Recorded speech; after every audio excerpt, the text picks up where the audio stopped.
Hello everyone, welcome to Edupedia World. Today we'll start with our first chapter, that is Introduction of Economics. What is economics?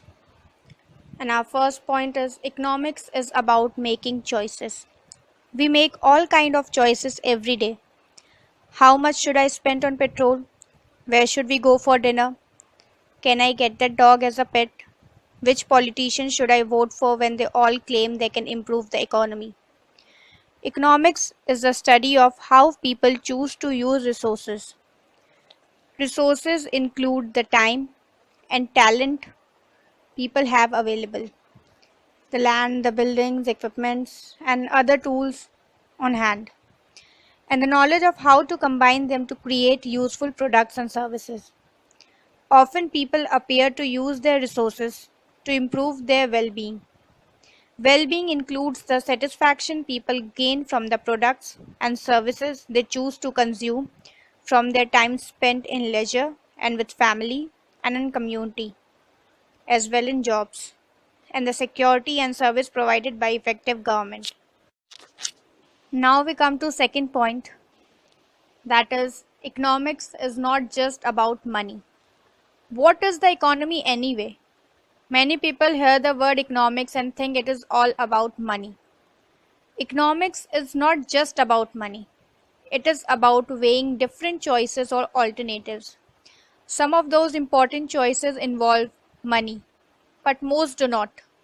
Most of your daily, monthly, or life choices have nothing to do with money, yet they are still the subject of economics. In many cases, money is merely a helpful tool or just a veil, standing in for a partial way to evaluate some of the goals you really care about and how you make choices about those goals. Now we come to third point. You might also think economics is all about economizing or being efficient, not making foolish or wasteful choices about how you spend your budget, your time, and money. That is certainly part of what economics is about. However, that's just the tip of the iceberg. We all know that we can save money or time by being more efficient in our planning. A trip to supermarket can be coordinated with a trip to deposit a check at the bank across the street to save on petrol. But we sometimes don't choose the most efficient options. Why not? Economics is also about plumbing the depth of why we sometimes do and sometimes don't make what seem like the most economizing or economical choices. And the last point is that economics is the study of the production and consumption of goods and the transfer of wealth to produce and obtain those goods. Economics explain how people interact within markets to get what they want or accomplish certain goals. Since economics is a driving force of human interaction, studying it often reveals why people and government behave in particular ways. Suppose if each of us possessed Aladdin's magic lamp, which we had merely to rub in order to get our desires fulfilled immediately, there would be no economic problem and no need for a science of economics. In real life, we are not lucky as Aladdin. We have to work to earn our livelihood. All people in this world work hard to satisfy their unlimited wants and desires. Everyone requires food to eat, clothes to wear, and house to live in. Besides these, they need television, mobile phones, motorbike, car, etc. to lead a comfortable life. The person visits the market and inquires about varieties and prices of the item which he wants to purchase. Thinking about his source and alternative choices, he uses his sense of economy and decides to buy that item. This is economics. So in simple words, we can say that economics is the study of those natural laws which governs production, distribution, and consumption of wealth. In economics, we study that individual and social behavior of man, which satisfies his desires and causes overall economic development. Now we come to the origin of economics, from where the word economics came. The word economics is derived from a Greek word oikonomia, in which oikio means household and nomia means to manage. So the word means household management or management of house affairs. That is, how people earn income and resources and how they spend them on their necessities, comforts, and luxuries. With the passage of time and work, oikonomia was used for an economy as a whole, in the sense that how a nation takes steps to fulfill its desire and preferences with the help of scarce means. That's why economics was political economy in early ages. There were other suggested names were also, which were catalactics or the science of exchange, plutology or the science of wealth, chrematistics or the science of money making. Towards the end of the 19th century, there was a definite change from political economy to economics. Now we come to our second point. The science of economics was born with the publication of Adam Smith's An Inquiry into the Nature and Causes of Wealth of Nations in the year 1776. Adam Smith, known as the father of economics, established the first modern economic theory called the Classical School in 1776. Smith believed that people who acted in their own self-interest produced goods and wealth that benefited all of society. He believed that governments should not restrict or interfere in markets because they could regulate themselves and thereby produce wealth at maximum efficiency. Classical theory forms the basis of capitalism and is still prominent today. A second theory known as Marxism states that capitalism will eventually fail because factory owners and CEO exploits labor to generate wealth for themselves. Karl Marx, the theory namesake, believed that such exploitation leads to social unrest and class conflict. To ensure social and economic stability, he theorized labor should own and control the means of production. But this theory was also a conflicting one and was rejected in capitalist society as it have many loopholes. As one can see, economics shapes the world. Through economics, people and countries became wealthy because buying and selling are activities vital to survival and success. Studying economics can help one understand human thoughts and behavior. Now we come to types of economics. There are two main types of economics: microeconomics and macroeconomics. First, we will discuss microeconomics. Microeconomics focuses on the action of individuals and industries, like the dynamics between buyer and sellers, borrowers and lenders. It is that branch of economics that studies the behavior of individuals and small impacting organizations in making decisions on the allocation of limited resources. Typically, it applies the market where goods or services are bought and sold. Microeconomics examines how these decisions and behaviors affect the supply and demand for goods and services, which determines prices, and how prices in turn determine the quantity supplied and quantity demanded of goods and services. Now we come to macroeconomics. Macroeconomics takes the much broader view by analyzing the economic activity of an entire country or the international marketplace. It is a branch of economics which deals with the performance, structure, behavior, and decision making of an economy as a whole, rather than individual market. This includes national, regional, and global economics. Macroeconomists study aggregated indicators such as GDP means gross domestic product, unemployment rates, and price indexes to understand how the whole economy functions. Macroeconomics models and their forecast are used by the governments to assist in the development and evaluation of economic policies. Difference between micro and macroeconomics. As we have discussed earlier, microeconomics is the study of individual economic units of an economy, whereas macroeconomics is the study of aggregates of an economy as a whole. For example, when we study of an individual sugar mill manufacturing sugar, our study is microanalysis. But if we study the entire sugar manufacturing sector of the economy, our study is macroanalysis. Also, please note, if we study the problem of production of a firm, our analysis is micro study. But if we study the problems of production of the whole economy, our analysis is macro study. Both microeconomics and macroeconomics are interdependent and complementary. Now we come to the main difference between the two, microeconomics and macroeconomics. And the first point will be, in microeconomics, study of individual economic unit, whereas in macroeconomics, study of economy as a whole.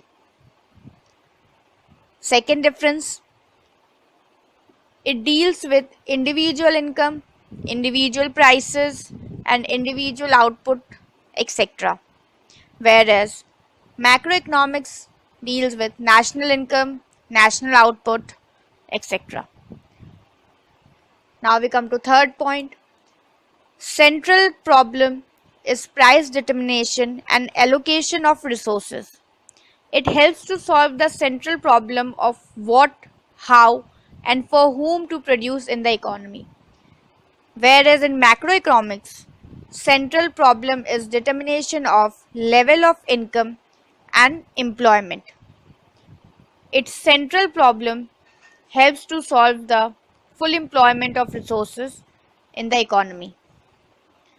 Fourth point, demand and supply of particular commodity. Whereas in macroeconomics, demand and supply of economy as a whole. Now we come to the last difference, that is, in microeconomics, price is the main determinant, whereas in macroeconomics, income is the major determinant. These are the differences between the two. Now we come to types of activities. We find different people are engaged in different type of activities in their day-to-day life. They are economic activities and non-economic activities. First, we will discuss economic activities. Economic activities are related to production, consumption, investment, exchange, and distribution of goods and services. The primary aim of the economic activity is the production of goods and services with a view to make them available to consumer. Human activities which are performed in exchange for money or money's worth are called economic activities. Different type of activities are performed by different types of people, that is doctors, teachers, businessmen, lawyers, etc., so as to earn their living. Everyone is concerned with one or the other type of activity to earn money or wealth to meet their wants. An economic activity means that activity which is based on or related to the use of scarce resources for the satisfaction of human wants. In other words, economic activities are those efforts which are undertaken by man to earn income, money, wealth for his life and to secure maximum satisfaction of wants with limited and scarce means. Economic activities can be classified as under production, consumption, investment, exchange, distribution. First, we will discuss production. Production is that economic activity which is concerned with increasing the utility or value of goods and services. Manufacturing shirt with the help of cloth, that is a raw material, and tailoring, that is a labor, etc., is an act of production. Transporting sand from river bank to a town where it is needed is also an act of production. Here, utility is created through transportation of goods to the person who needs it. Now we come to consumption. Consumption is that economic activity which is concerned with the use of goods and services for the direct satisfaction of individual and collective wants. Consumption activity is the base of all production activities. There would have been no production if there would have been no consumption. For example, eating bread, drinking water or milk, wearing shirt, services of lawyer or doctor, etc. are consumption activities. Now the third is investment. Investment is that economic activity which is concerned with production of capital goods for further production of goods and services. Investment indirectly satisfies human wants. For example, the production of printing press machines to print newspapers, books, magazines, etc., or investment in computers to provide internet, banking, and related services. Now we come to exchange. Exchange is that economic activity which is concerned with sale and purchase of commodities. This buying and selling is mostly done in terms of money or price. So it is also called product pricing, which relates to determination of the price of the product under different conditions of the market. That is perfect competition, imperfect competition, monopoly, etc. Now we come to the last point, that is distribution. Distribution is that economic activity which deals with determination of price of factors of production, that is land, labor, capital, and enterprise. This is known as the factor pricing. For example, price of land is rent, that of labor is wage, that of capital is interest, and price of entrepreneur is profit. Distribution is the study to know how the national income or total income arising from what has been produced in the country, called gross domestic product or GDP, is distributed through salaries, wages, profits, and interest. According to Chapman, economics is that branch of knowledge that studies consumption, production, exchange, and distribution of wealth. Now we come to the second type of activity, that is non-economic activities.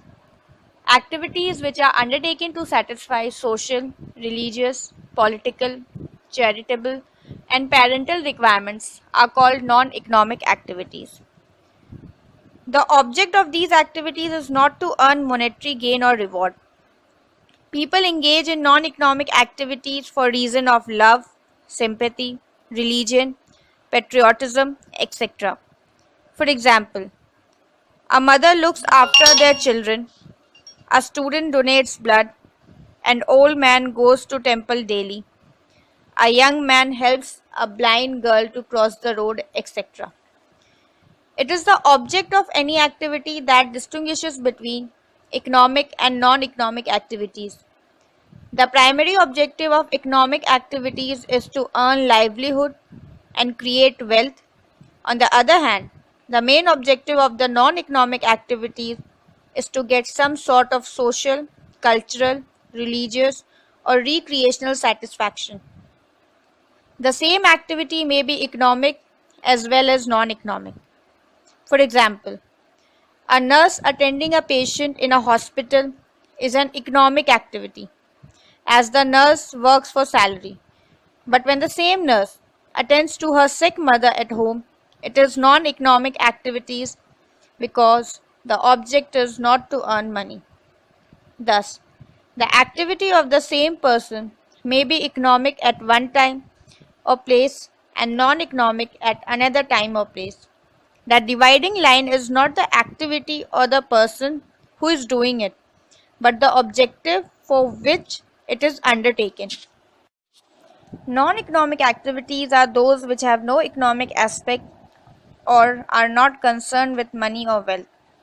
That is, social activities such as organizing cultural activities, picnic, get-together, attending birthday parties or marriages, etc.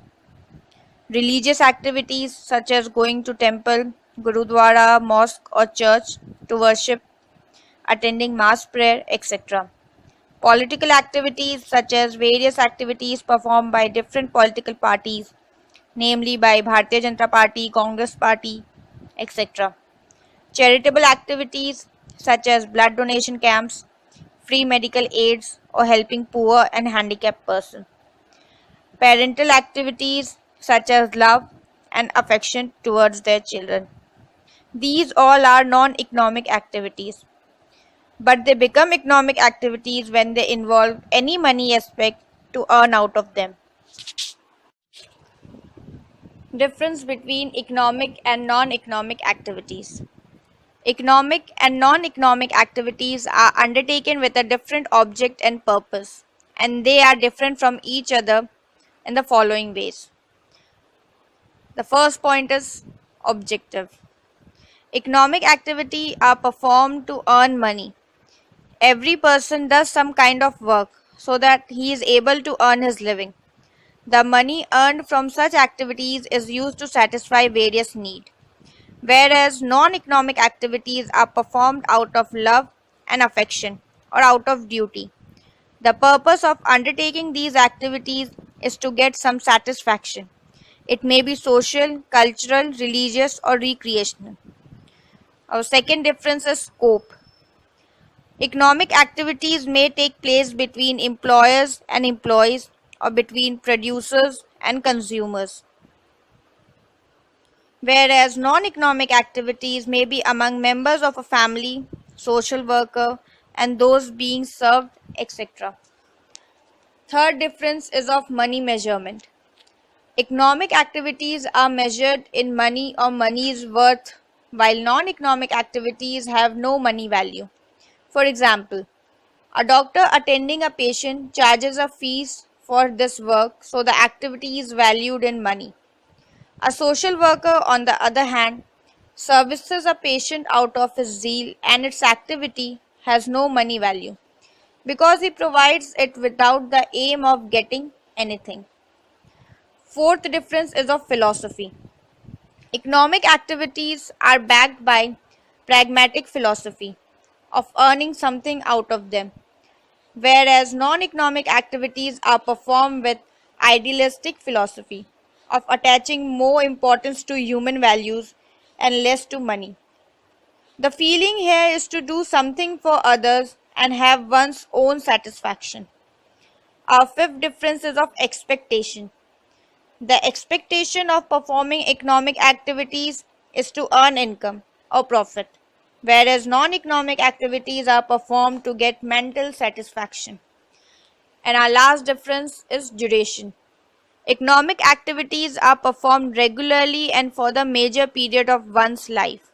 It may be in the old age that one may stop working, whereas non economic activities are performed during leisure or spare time, which is very limited. These are the differences between economic and non economic activities. Thank you for watching Edupedia World videos.